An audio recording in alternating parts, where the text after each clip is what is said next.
Good evening, and thanks for the introduction. And didn't quite point out, but I'm a maritime archaeologist. I'm not a historian, and that makes it somewhat complicated, quite a challenge to be asked to discuss Singapore history in the 17th century, particularly when a large part of the audience is actually probably more aware of Singapore history than I am.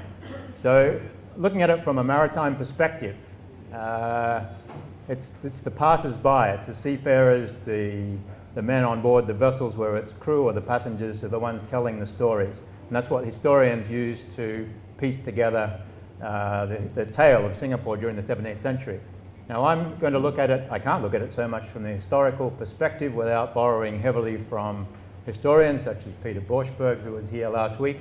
So I'm going to look at it from the sub-maritime perspective, from underwater, which is a material culture perspective. So I'm going to look at shipwrecks and their cargoes and their artefacts and try and get some sort of an idea what things were traded in Singapore and what people were using on day-to-day life in Singapore in the 17th century rather than telling the historic story all the way through.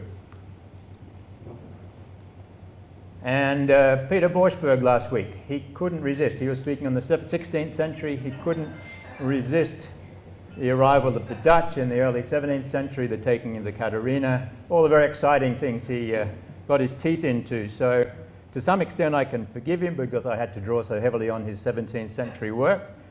But in other regards I must take revenge. And so here I'm going to take revenge. I'm going to go back into the late 16th century, but just to set the scene for what was going on as we come into the 17th. So this is a famous depiction by Iridia of Changi Point, Tanjong Rusa, with that sandbank sticking out the side here, and it's the Portuguese in a battle with the Achinese, and it happens quite frequently, but this is in the Johor River, and this one actually depicts the commander, who is Albuquerque, and his sidekick, his name is Coutinho, and this book that was written in 1615 by Iridia highlights the history and the service and martyrdom of Coutinho. So here he is in 1577, and here he is a few years later, 1583.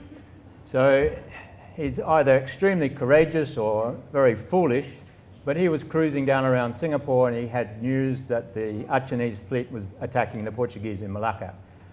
Some people say he was told to stay put and remain safe. Others say he was ordered to come up and take them on. He came up and he took them on, and he was doing quite well, vastly outnumbered, as you can see, but he had the big vessel, until a piece of sailcloth caught fire and it fell down into the gunpowder in the powder room, and it blew the whole stern off his ship. So here's his ship. I'm pretty sure this is his ship. So I went surveying out there in 2005, and we found this in exactly the right location. It was described where he went down, and it has a 3-meter long cannon, this one on the left. And that essentially shows why the Portuguese, just a small number of Portuguese, could come into Southeast Asia and have such a massive effect. They had the technology of a weapon like that. The Southeast Asians had weapons a bit more like this. This is on the same wreck. It's probably a little bit larger than the ones they had, but in their galleys where they had a single gun facing forward, quite often they were manufactured in Brunei, they would be smaller than that. So they're way outclassed by firearms. It's the Portuguese artillery sphere, showing it's a Portuguese vessel. And here's some of the artifacts on board. That's a stone cannonball. So this is before the advent of iron cannonballs. And this is 1 Li ceramic, so it's late 16th century. So that's the evidence that it's the right ship. Now, this character, he didn't die in the explosion. He managed to get probably blown clear along with half a dozen of his mates, and he was captured by the Achinese. He probably would have been much better off being blown up with his ship. And they took him captive back to Aceh, and he got word that he was going to be executed. So he staged an escape, and he made a very big mistake in chopping off the trunk of this elephant, perhaps a royal elephant. But at the same time, the ruler of Aceh admired his bravery as opposed to foolhardiness, and he tried to convince him to come and work for him. And Coutinho said, no, there's no way I'm going to do that. I'm quite happy to go to heaven. And so in an effort to try and sway him, he brought out all his companions, and one by one he dismembered them. They were quite cooperative, holding out their arm for the swordsman. And the elephants got their revenge too, so they were all being crushed by elephants. And he asked each one that came forth, he said, would you work with me now? And no, he declined every time, much to the misfortune of his companions. And eventually, he also met his end at the end of a massive cannon. And he's very happy, he's smiling. He's ready to go off and head to heaven, and for good reason. Afterwards, this was a very novel way of getting rid of somebody. So his martyrdom was celebrated far and wide. It was the first time somebody had been killed with a cannon. So that's the state of affairs in the late 16th century, extremely violent. Portuguese were powerful, they had Malacca, but the Achinese were also very powerful. They didn't always lose the fight. So the point here, we go from Iridia's beautiful illustrated manuscript to the same gentleman who has created this quite well-known chart of Singapore in 1604. And it's well known because we have Tanah Merah here, Sungai Bedok, Tanjung Ru, and famously the Shabandaria, which is the harbour-master, or the harbour-master's residence and place of work. So Peter, God bless him, he discussed this at some length last week. But I'll just point out again the importance of a Shabandar, particularly sitting down in Singapore as opposed to Johor. He was working for Johor. So Maitliff, who was the Dutch admiral in 1606, mentions that his fleet was there, the praus from Johor joined the fleet. The commander was Shahbandar of Singapore, called Sri Raja Negara. And they welcomed him. He had an inspection of the vessels on behalf of the King of Johor. And from the Sejarah Melayu, the same gentleman is described as the Raja Negara. And then from Jacques de Cout, another good friend of Peter Borschberg, we anchored in front of the place which was called Shabandaria, which is inhabited by Malays, the subject of the King of Johor, to whom the Salat, so the Orang Laut, very important, and we'll speak about them quite a bit this evening, who sail in the straits and pay tribute. And then he says it's one of the best that serves the east, the port. And it's debatable whether that was as a going concern when he was there, it was the best, or it had the potential of being the best. We'll see. So speculation, and I draw this from the 700-year history book of Singapore. The title, Sri Raja Negara, has military connotation. The fact that he's been invited to visit that fleet backs that up. Raja Negara, Salat was equivalent to Ketua Orang Laut, and the Raja Laut was one of the 4 sons of the Sultan. So there is a possibility that one of the Sultan's sons, the royalty, the prince, was the Shabandar in Singapore in the early 17th century. A possibility. But either way, he's quite likely had command of the Johor fleet, or a small part of the Johor fleet in Singapore. So getting back to the location, this is a 1654 chart. And it shows here the old sailing route. The old sailing route's between Sentosa here and Pulau Brani and Keppel Harbour. And there's this inlet or estuary, and there's Shabandaria. So it's 1654. Some of these charts were using old information, sometimes other charts, stolen information, and they reproduced it again and again. But later we'll see this is quite a good possibility that the Shabandar was there in 1654. So looking as to where he was likely located, we have Pulau Brani here, we have the Singapore River, and we have Kallang Basin.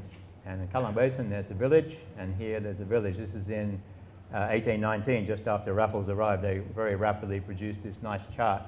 Now, this area, Singapore River, has been quite well excavated. You've got down on the river edge, you've got Fort Canning we're standing on, and you have the Padang, you have St Andrew's Church. It's all been excavated, and there's nothing at all from the 17th century. But when you come over here, there are more possibilities. In Kampong Glam, there's been a couple of excavations.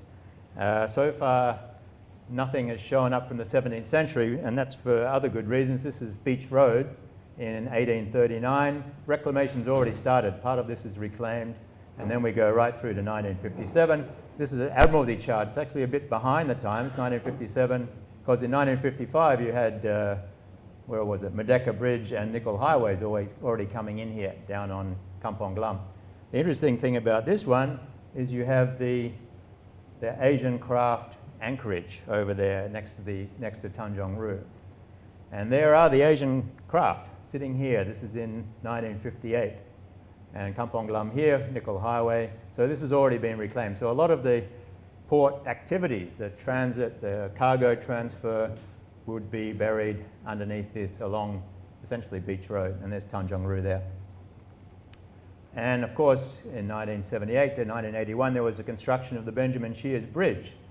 Finished in 1981, I had the great thrill 3 years after it was finished to sail underneath this bridge in a 75-foot schooner. We sailed from Sri Lanka to Singapore and came through here, and there was still plenty of clearance. Our mast, which was probably about 25 metres high, cleared that because they made this great height for all the shipping coming into Vosper's shipyard, for example, which is where we were tied up back in 1984. And we were one of the only people to actually use that full height because all the shipyards moved out very soon after the Benjamin Shears Bridge was built. But you can see all the reclamation, and there was a lot of dredging done. So famously, the artefacts, the only artefacts in Singapore from the 17th century showed up in the dredge in the late 60s, early 70s, preparing for the Benjamin Shears Bridge. And fortunately, Mr. Ovens, who was driving his dredge at the time, took some interest. He handed over a few pieces that were reluctantly accepted by the museum here, took some others back home, and has bequeathed them to Singapore since he passed away not long ago. But the important thing here, this is Wanli porcelain. This particular stuff is from later period in the Wanli, so the early 17th century. It's the only thing we've really got as a direct link to the trade that was going on in Singapore at that time. And these ones on the left, they're also found in the Kallang Basin. That was part of the collection that he handed over. Now the one on the right is a completely different type of ceramic. These ones on the left, on the previous slide, they're all from China, made in Jingtazhen. Quite high quality, quite delicate, quite finely painted. The one on the right here is from the Changchao kilns. And they only operated from 1550 to 1650. They're about 100 years. They copy the design. You'll see the three birds, three birds, three birds. But it's a much thicker, cruder ceramic with sand adhering to the bottom. They just put it on the sand on the bottom of the kiln, so when the glaze dried in the kiln, all the sand was still sticking to it. Southeast Asians loved the Changchao, not that keen on the Jingtazhen. The Europeans loved this stuff. That was exported. It went through Batavia, went through Goa, back to Europe. Southeast Asians liked it to some extent. You can find it still in Johor of that period, but they much preferred the Changchao. Now that's important because when the Dutch arrived around Singapore in 1602. And it wasn't long. This is document here, the one on the bottom, 1608. So they'd just been in town for 6 years. They were traveling around a bit. They were in Banten, they were in Patani, and they were in Johor. And they started working largely with the Chinese merchants, probably the Hokkiens. And they established this system of trust. So this document here is called a cedula. So it's written in Dutch. It's signed by the Chinese captain. It's signed by the Orang Kaya in Arabic. And we've got 2 or 3 of these that we've got in the archives. We've got them from the archives in The Hague. And they describe the fact that the Dutch had very little that the Southeast Asians were interested in trading. So they came, they had silver, which is great, silver coins, pieces of 8, which are actually Spanish, courtesy of Peru. They had mirrors, they had glass panels. And the mirrors and the glass panels in this document were traded for silk and crude Chinese ceramics, which is the Changchao porcelain. So if you look at the mirrors, you've got the Shabandar in Singapore, was probably able to admire himself in his little wooden hut with his own mirror, up ceiling, and he might have even had glass windows to keep out the mosquitoes and the rain, courtesy of the Dutch bringing these products in. They also had ivory, and ivory was large tusk, so it could have been African ivory that they were trading for the silk and the ceramics. So one other document, because the ship that I'm talking about now, where this Changchao piece came from, it's a shipwreck off Vietnam, and it's called the Bin Tuan Wreck. And it's a Chinese junk, and normally you can't find any archival information on a Chinese junk. But in this case, because the Dutch had been dealing with them, essentially put in an order, we have Abraham van den Broek, and he was the factory in Johor, And we've received news that East In Ho, the Chinese merchant, while returning with his junk, was lost at sea somewhere around Cambodia, and that reason we've lost the raw silk and other Chinese goods. So the ceramics weren't regarded as highly as the silk. And being off Cambodia is problematic. We found the wreck off Vietnam, but here the old charts of the southern coast of Vietnam actually includes that as Cambodia. So I think there's a very good chance that the wreck here was the vessel that was heading down to Johor. And with the Shabandar, which is essentially the gateway to Johor at that time, 1608, we had that earlier chart, 1604, very clearly showing where he was. I think there's a very high probability that that ship was bound for Singapore. So there's that cargo. There's tens of thousands of pieces. We eventually got a license to carry out an excavation in Vietnam, and it's a long story in itself. And it was worth the effort. There was some looting, but when we got through the top layer, we came down to these beautiful stack after stack of Changchou porcelain. And it wasn't just the porcelain.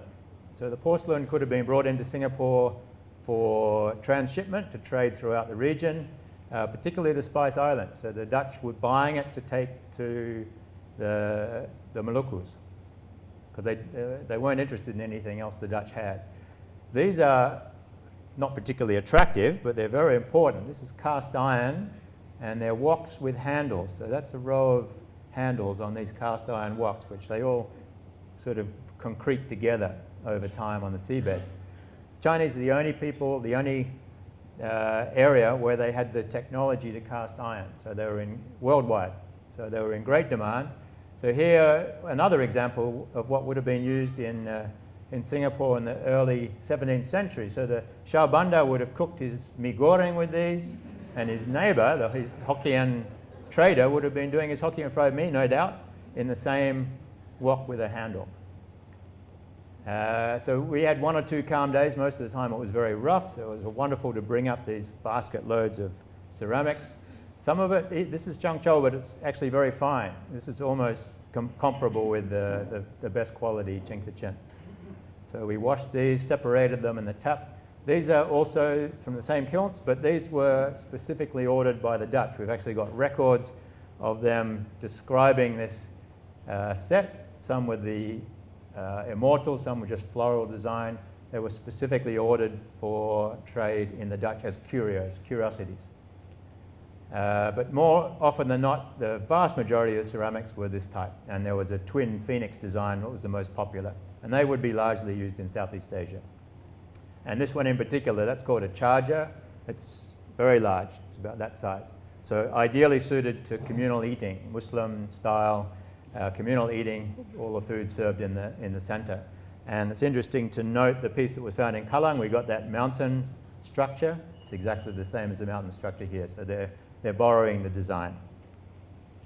This is our ship's dog. He's guarding what would have been actually one of the more valuable ceramics on board. So this is the blue and white here. The cobalt blue was put on. It was fired, and then they took it out and they put, this is a overglaze enamel. So they would have been all sorts of bright colors, blues, greens, reds, and then they fired it, a second firing at a lower temperature to set the enamel. Now, unfortunately, after hundreds of years on the seabed, that sort of degrades, so it's just black and you can rub it off with your finger. But originally, because of the double firing, the extra work, that would have been quite a valuable piece. And there's some of the closed shapes that were on board. So this is the sort of thing which would have been in the houses in Singapore in the early 17th century. Now, that's all the ceramics, but there's other materials on board in smaller quantities. This is a red paint pigment. So on all these documents that they're signing, the Orang Kaya, the Shabandar, could have stamped it with this red pigment. You ground it up, mixed it with water, and it became an ink.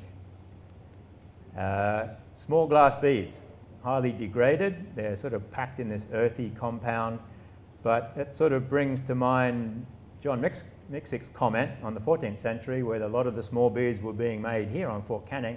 That's an early advent of the Peranakan activity of weaving little beads into shoes, perhaps. Very imaginative, but maybe that was also going on in the 17th century.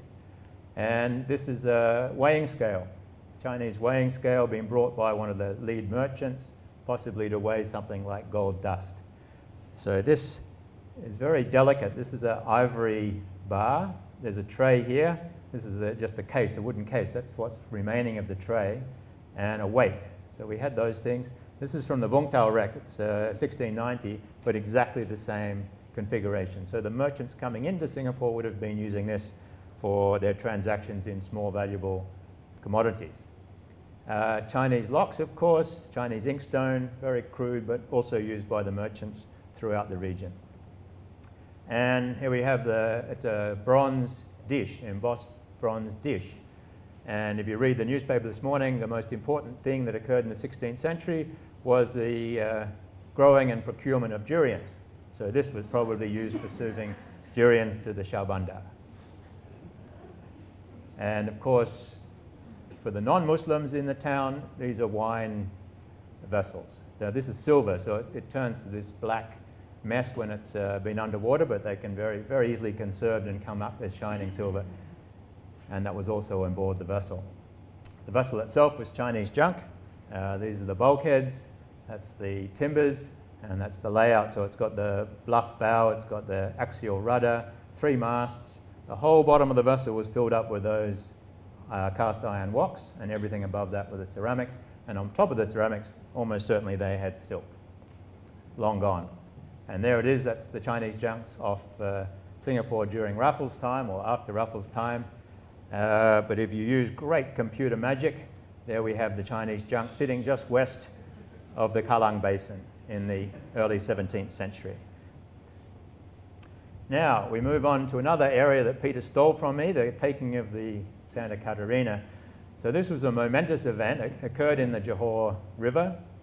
The Dutch arrived 1602. Peter pointed out that they arrived a little bit too late to trade in the pepper and other commodities that had been accumulated. The Portuguese had already got in there and loaded their ships. So instead of going back empty-handed, they decided they would just take the cargo from the Portuguese, and they took the ship with the cargo. And it's a very substantial ship. It's recorded as being 1,400 tons cargo capacity. And we have a record of what was on board. It sold for a fortune back in Europe. They took the whole ship back to Europe. Copper, spelter, which is a crudely formed zinc, alum, aloes, so they're spices, aromatics, raw and fine silk, always very important, gold species, so coins, and many other precious things. So what are the other precious things? I can't go and look at this one because that was taken back to Europe and sold, but we can look at a sister ship. This is sort of 3.5 decades later, and it's Spanish rather than Portuguese, but it's the same sort of trade. This is a Manila galleon. She was trading from Manila back to Acapulco. They started there in 1571 and carried on for 250 years non-stop, one ship a year generally. And they took all their commodities from China and various other places in Southeast Asia. It's roughly the same size. This is about 1,000 tons, so it's a little bit smaller perhaps than the Catarina. But I spent 2 years excavating this just so I could tell you what's likely to have been on board the Catarina, and it sort of ended up like this. So we went there, we mobilized with a big container and packing material to bring back all this beautiful late Ming blue and white porcelain, and this is what we found. It's 250 years of typhoon smashed it to pieces. So that was discouraging. That was the largest piece we found here. It was out in 70 meters of water, half of a jar. But we did find an image of what that jar would have looked like originally, and plenty of images of what the blue and white from Jingtichen would have looked like. So the cargo of the Catarina, the ceramics, would have been that. It's cracked porcelain, and it took its name from the Portuguese karak that was taken back to Europe, and all this was sold in the Netherlands. So unfortunately we didn't have that on our conception project, but we were diligent. We kept on digging down amongst the coral for months and months at a time, and we did start to find some of those more precious things. So here is an amethyst ring in 22.5 carat gold. These are filigree chain links and filigree buttons. These are, it's a brass furniture decoration with tacks. The tacks would have gone through there, but they're originally gold plated. We actually found some of them with some of the gold plate remaining. And of course, here's more precious things. So we got sapphires, emeralds, table cut diamonds, amethyst, ruby, all on the rings. And we got more precious things, beautiful big chains, these pendants with diamonds. There's a little hair comb belonging to Donna Catalina de Guzman. Her name's on the records of the loss of the Conception. So these things were quite likely, very similar materials, quite likely on board the Catarina. Also copper, not quite so romantic. This is a shipwreck. This is an 18th century shipwreck full of copper, Japanese copper. Sort of like now and many times through history, the Chinese and Japanese didn't trade with each other. This wreck had taken on Japanese copper that had come all the way down to Batavia, transshipped onto a vessel to go all the way back to China because they didn't trade with each other. 17th century, similar. So the Portuguese were trading with Nagasaki in Japan. So this, not this one, but the copper on board the Catarina was exactly the same form, the finger ingots, and more than likely Japanese copper.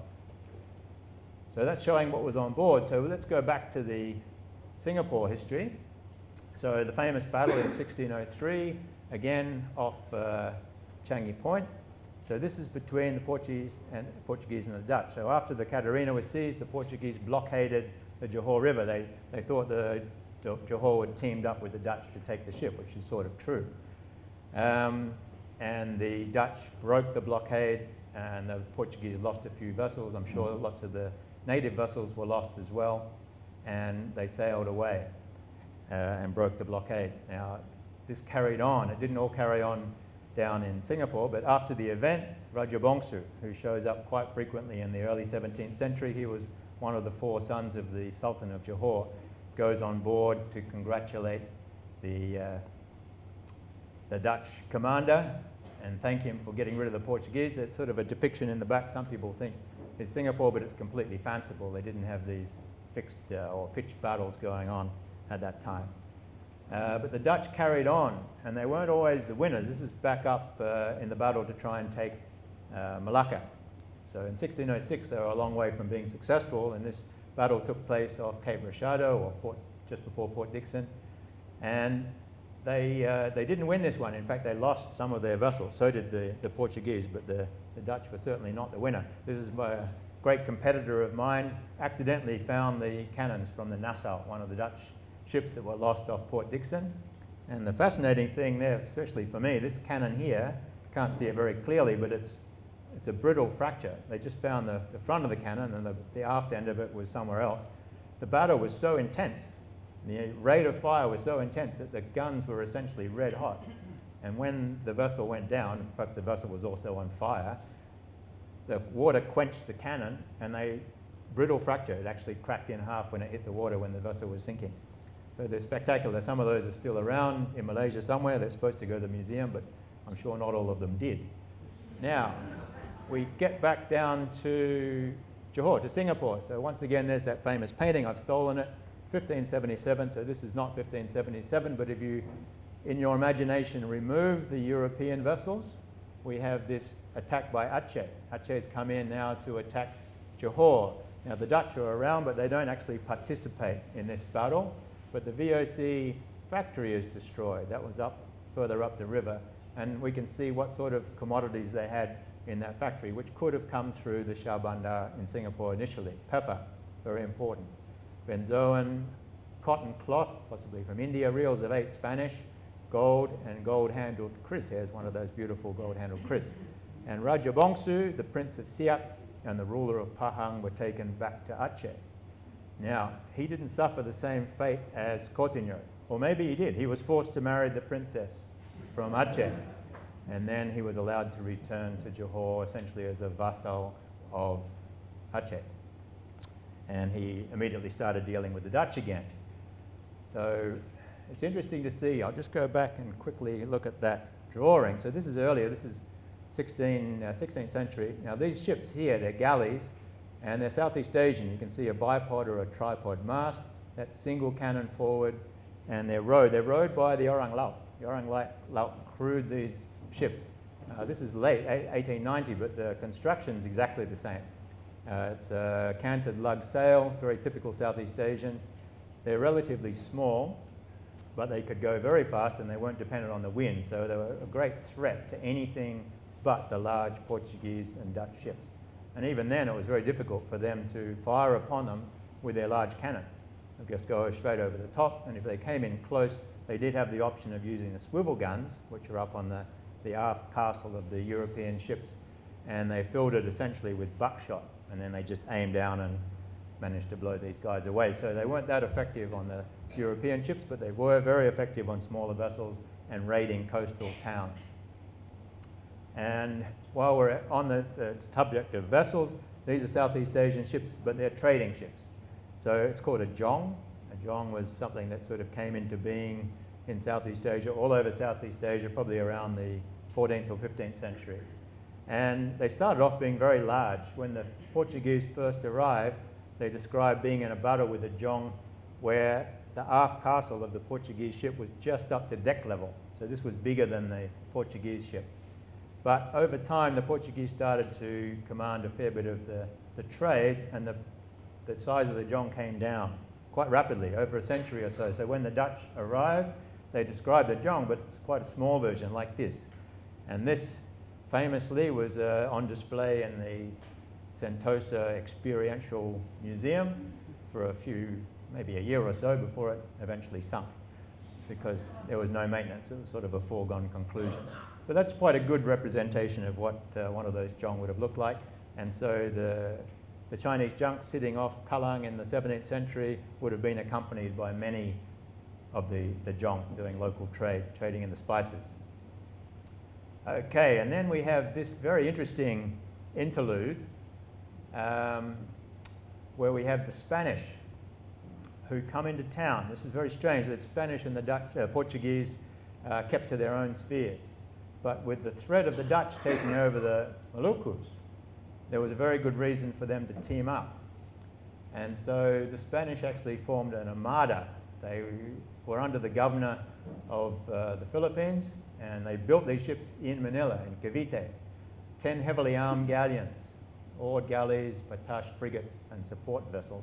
And they all sailed to Singapore to await the Portuguese fleet coming down from Malacca. But they weren't aware that the 4 largest vessels of the Portuguese fleet had been sunk late in 1615 before they arrived. So the main fleet sat down in Singapore, and the crew started to die off like flies. There was quite some thought that the orang laut, the cunning orang laut, had poisoned their water. Quite likely they had. But anyway, the governor went up to Malacca to find out what was going on with the Portuguese fleet, and he was there briefly, and he mysteriously died while he was up in Malacca, to add insult to injury.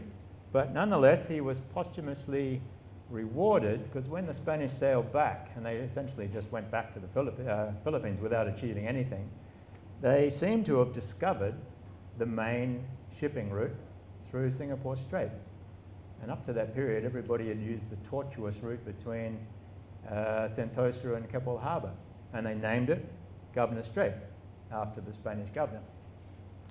Now this is quite a remarkable thing, the old strait. So it wasn't always used. There's Pulau Nipa is out here somewhere. So this is Raffles Lighthouse. This is Pulau Nipa. There's a 14th century wreck on Pulau Nipa. So it was being used in the 14th century. Not very well used, but ships were going through here. Managed to hit that to prove it. In the 15th century, as Dr. Tai Yuseng has pointed out, the sailing directions for the Chinese, when adjusted for magnetic north, also used the main channel. But in the 16th century and the 17th century, there were many, and even the 14th century, Wang Dayuan has a very detailed description of going through the channel, the old strait, and describes Long Yamen, the Dragon's Tooth Gate, Lot's wife, which I think we have right here, yes. Nicely depicted there, the entrance to the strait between Keppel and the mainland. This is a wonderful slide. It's obtained by John Mixick at 1709. One of the most magnificent things, look at this little island here, that's a blow up. It's got a little kampong there with an organized orchard sitting there in the early 18th century. I'm trying not to encroach, so this would have been there in the late 17th century. And then we have stories Peter described of the strait here being blocked with timbers and wreckage deliberately, and so they just found this route around it and called the New Strait. Amazing that nobody had used that before. This is quite an open channel. It's quite easy to go through there. This is now Jurong Island, but that's a reasonable strait there. There's another one here. As long as you avoid Salt and Shoal, you can just sail straight through there. No problem at all to sail through that area. So that was sort of discovered out of necessity. Now, then you look at this. This is something that you can just download at any time. It's a flash of the AIS system, the Automatic Information System. All ships must use these days to show where they are, where they're heading, their speed, their course. So this is the main strait in Singapore. All these ships, big ships. This is a supertanker down here. That's looking to clear water. If you go down here, there's Buffalo Rock across to Raffles Lighthouse. It's 4 kilometres across. That's Nipa Shoal, 5 kilometres across. Open water, deep water, with a massive amount of ships. There's been no major geological change since the 17th century, 16th century. So why weren't the ships using that? There's the main strait, nice deep water. So there's been some excuses like strong currents, deep water. My belief is that the Orang Laut have been up to their tricks. I think they deliberately kept this a secret because to make everybody go through here, they've got to stop and trade in durians. And so they knew about this all the time. There's no way the Orang Laut didn't know about this massive channel. It's been known about centuries before. So it was a marvelous trickery. And from 1616, when the Spanish so-called refound this route, the shipping tended to use that route, lo and behold, and we get less and less, virtually no stories about the old route going on later into the 17th century. There's a chart from 1690. It shows the main strait, Governor Channel. Doesn't show anything going between Sentosa, and the depiction of Singapore and Sentosa is still rubbish. People haven't been in there. They bypass Singapore now. The Orang Laut are missing all their trade opportunities. Okay, so we're going back to the possibilities. Early 17th century, Peter mentioned it as well. The Portuguese had considered building a fort on Sentosa, and it was well positioned for that. It had stones, it had coral for the mortar, freshwater source on Sentosa. Another one was right next to Fort Canning. The Dutch also considered it in Johor, in Karamun, or in Sentosa. And there's a depiction there of a Dutch fort on Timor. So that's, if they had built one on Sentosa, that's what it would have looked like in theory. Now the Dutch actually came quite close. They didn't select Sentosa, they actually selected Karamun. And they were ready to build. And then their fine leader, Cohen, in 1619, established Batavia as their headquarters. So there was no longer a need to put all these forts around in Singapore Strait. They decided, oh, we'll just put our fleets up every now and then and blockade the place instead. So there was a bit of a bypass going on, except the Portuguese, of course, were still going from Macau up to Malacca and then across to Goa. So I've reached into this is my company's research into shipwrecks that we'd like to go out there and find and therefore keep very secret from everybody. But I brought them out because it raises a couple of very interesting points. And Indonesia's had a moratorium on shipwreck licenses since 2010, and there's no sign of that breaking. So I've sort of given up on a chance to go and find these wrecks. And if any of you get the opportunity, I'd very much like to come along. But right now, we'll give it up for the moment because the Dutch were sitting down. They were sitting essentially in the mouth of the Johor River, waiting for the fleets to come down from Macau. And they were there from the monsoon, so they come down the northeast monsoon, late 1632, 1633. They note here, on the 4th of December, our ships engaged with them and forced the Portuguese to shore west of the Johor River. That's Changi, no doubt about it. The admiral ship of the enemy was well armed and has sunk. So perhaps off Changi Yacht Club, there's a beautiful Portuguese ship, heavily armed and with nice cargo. Or it's under Terminal 1 of Changi Airport. More likely that. Now, they carried on the blockade after sinking that ship. On the 5th of March, a Malay from Bintan, reported that 4 Portuguese galleys coming from Macau had taken passage along the shoals on the north side of Bintan. The Malay was informed by his father, who was forced to act as guide. He was a pilot for the Portuguese. That was typical. They all had a pilot coming through those dangerous straits. His father would deliberately delay the vessels until the Dutch managed to come down there and get them. So he's just telling them to go left, right, and centre, waiting for the Dutch to come down. He didn't have to wait for very long. The Portuguese saw our fleet coming closer. These are all Dutch records in their Dutch archives. They fled to the shore and they set their ships afire. They did that frequently, quite a lot in Malacca. They were more than happy to get rid of the ship and the cargo than let the Dutch get hold of it. They could only save the gold which was on board, and all the cargo was lost. There's 3 ships. This is why I wanted to go and find them. All the ceramics were down the bottom. They wouldn't have been affected by the fire. They were never recovered. They could still be out there. There's quite a good chance now in Indonesia that they've been looted. Anyway, the Portuguese went to shore and they had been massacred by the Malays of Bintan. They took all the gold, so they didn't get away with that either. The 4 vessels have carried a cargo of gold and other Chinese merchandise, porcelain, silk, copper, and radix. So in a minute I'll show an example of what could have been on board those vessels that were sunk. But for a moment we'll just look at the Portuguese record of the same incident. Having followed the route that the general of Malacca gave him, Don Felipe de Lobo could not escape the malice of the Salats. That's the Orang Laut and the cruel end of these galleys. So the Portuguese went to all sorts of lengths to get from Macau to Manila without being stopped and raided and taken by the Dutch. They went to Pahang and they used the river system. They went all the way up the rivers. They portaged over the mountain spine down the middle of the Malay Peninsula and then down the rivers to Muar or Malacca. They went down through Riau, all the complicated little channels to try and find a way through there to get to Malacca, sometimes quite successfully. They went through Sunda Strait and then across south of Sumatra, a long way round. And they even traded with other European countries. The Danes, for example, they gave some of the cargo to them to take on their behalf. So these are all the extreme lengths that the Portuguese would go to, so the Dutch certainly seemed to have the upper hand. Now, to have a little look at what might have been on those Portuguese ships that were lost before they came past Singapore.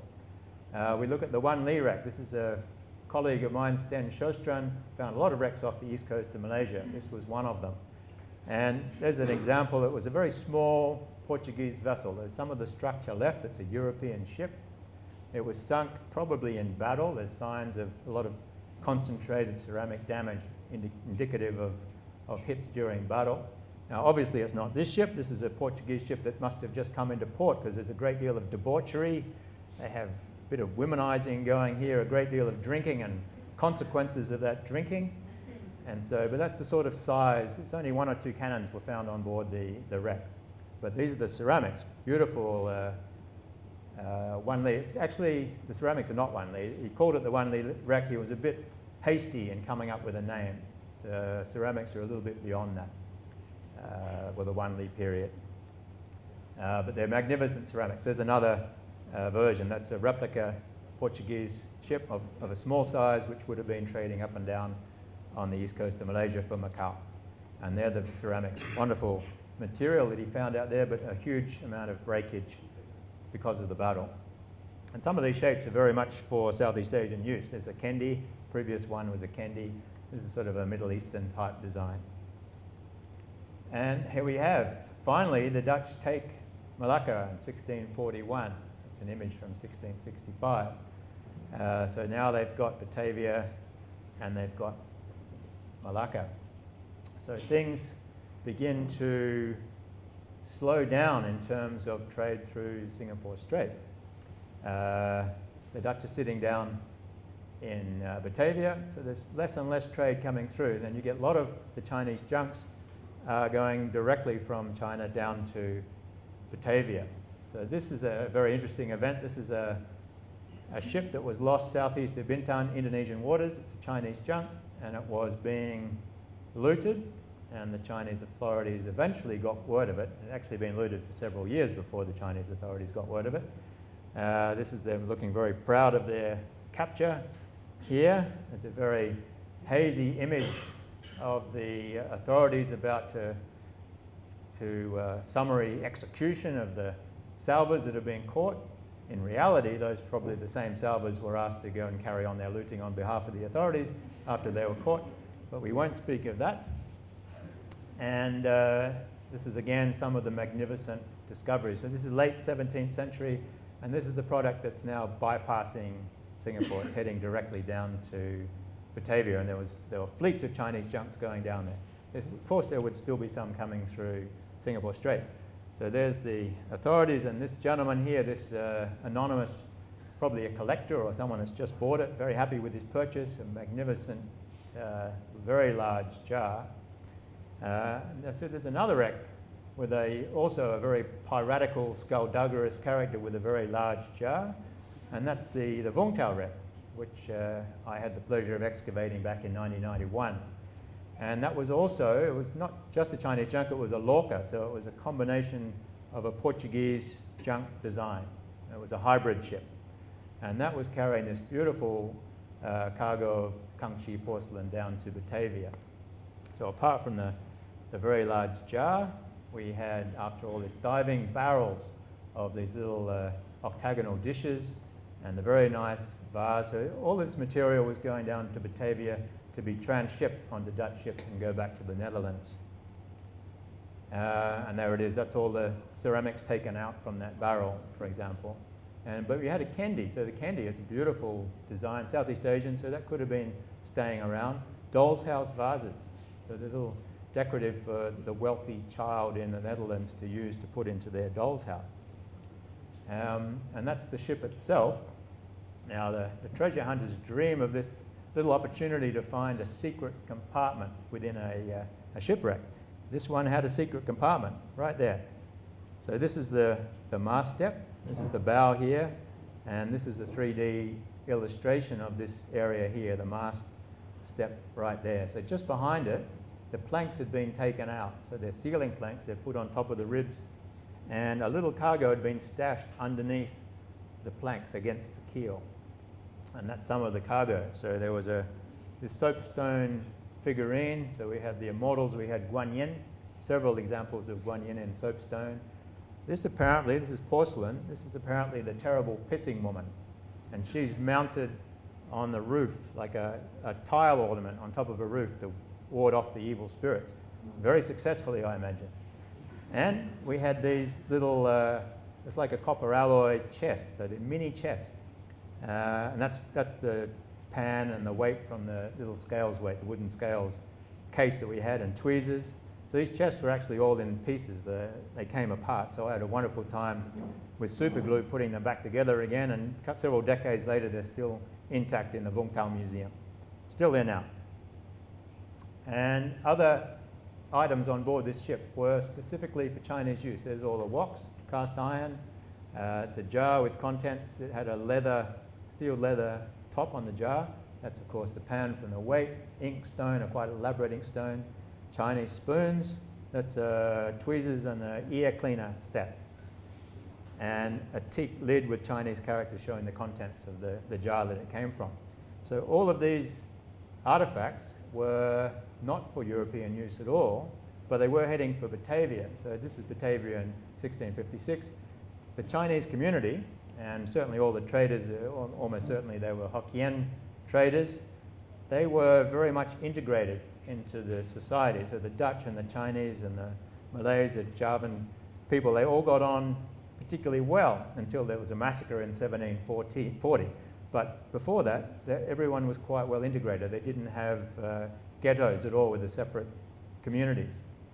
And they were utilizing all of these wonderful objects specifically for the Chinese.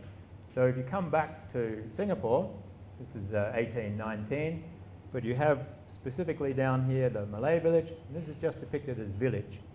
So in the height of the activities there, where the Shabandar was there back in the 17th century, certainly the early 17th century, it's Tanjong Ru here, so Kallang Basin.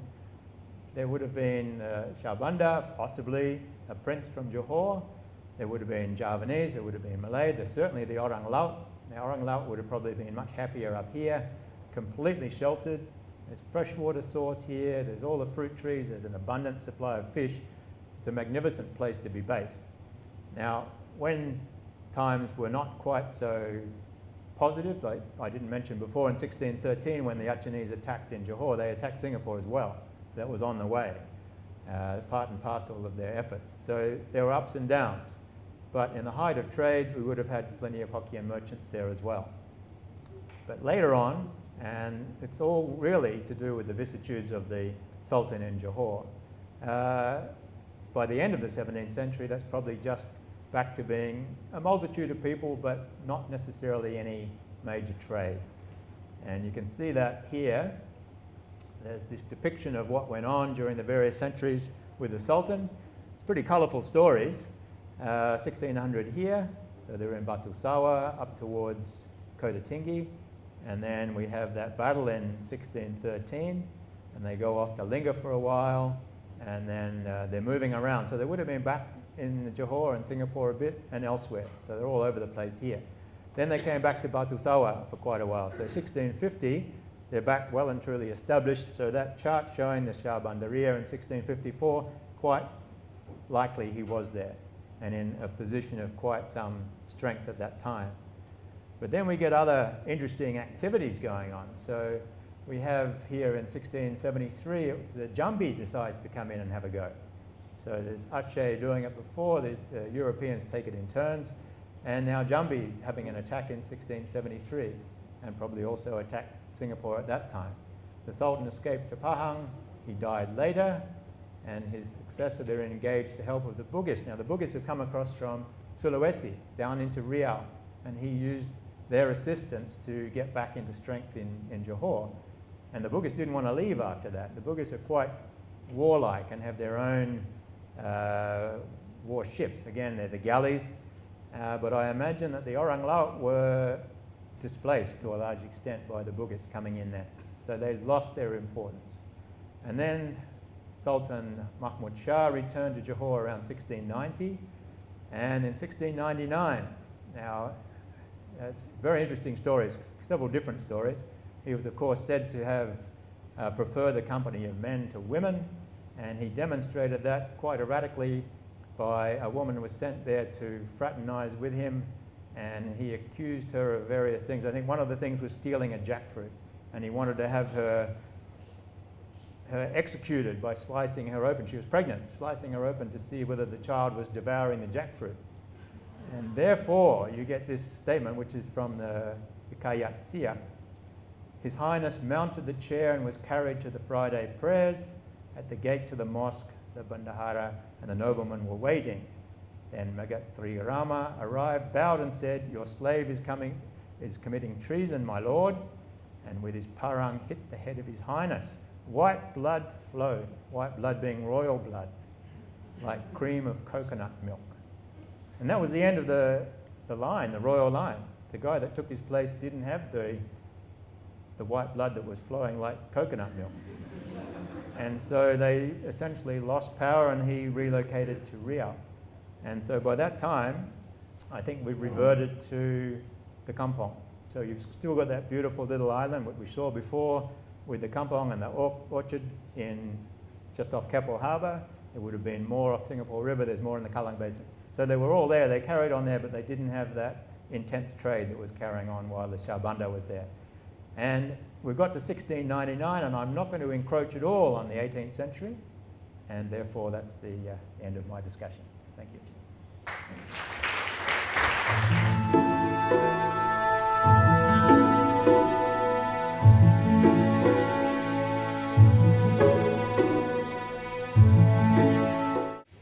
My main reference, which I go to frequently, is not the specific one, which eludes me, but the 700-year history of Singapore has been there, along with Peter Borschberg's. No, maybe not. He's got a book on the 17th century of Singapore as well, but that may not allude to it.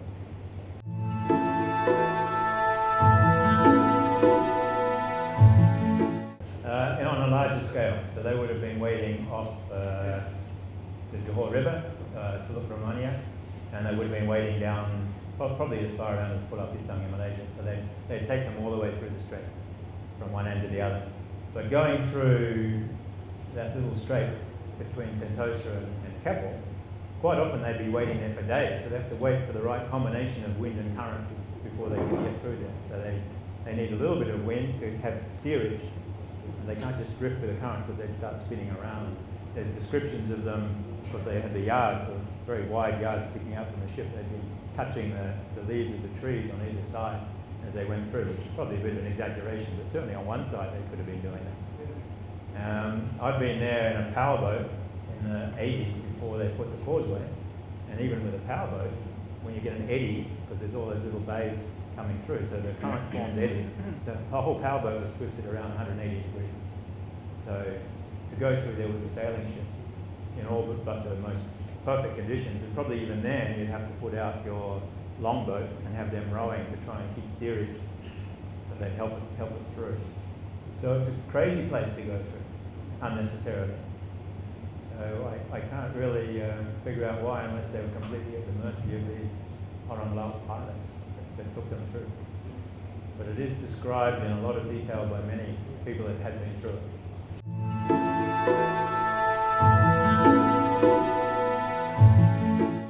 Okay, on the volume of trade, I think you probably find in the South China Sea and the Java Sea, there are more wrecks that correspond with surges in trade, because the Chinese quite often cut off trade of their ceramics coming down.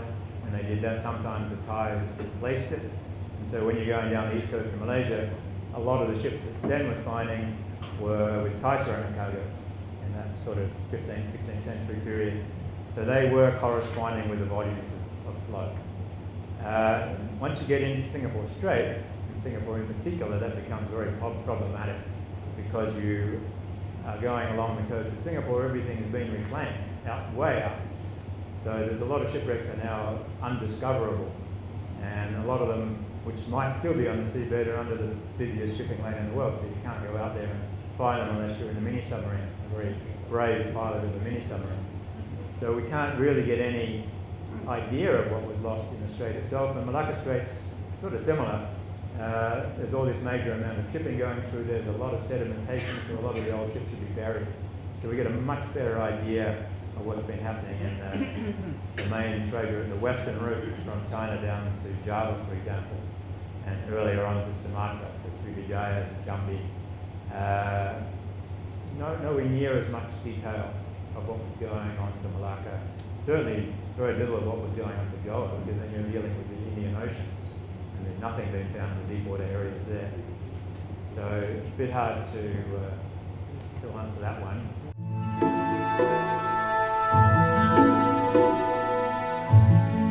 Well, there's many mentions of the trade they did on a very small scale. So they just had their fish to sell, their durians to sell. But something that does become very obvious is that from 1616 on, there's less and less mention. If you look at the text, I mean, Peter Borschberg's written a book on 17th century Singapore. It essentially stops at 1640 or so. There's nothing to write after that, because there's very little in terms of European texts. There's still all these very interesting things going on in Johor with the sultans. But in terms of European observation of what's happening in Singapore Strait, it essentially stops.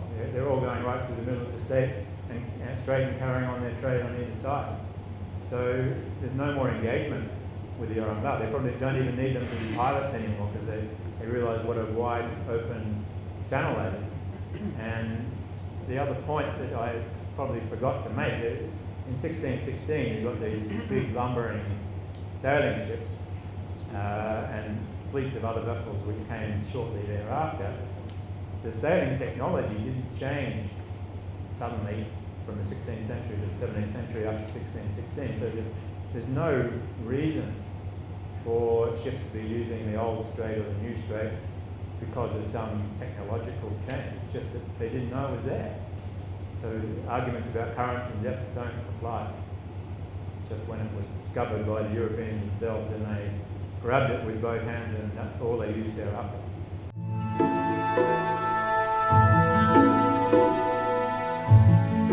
Yes, that's right. So the only missing pieces I'm alluding to are the ones that I can bring from the shipwrecks from the seabed.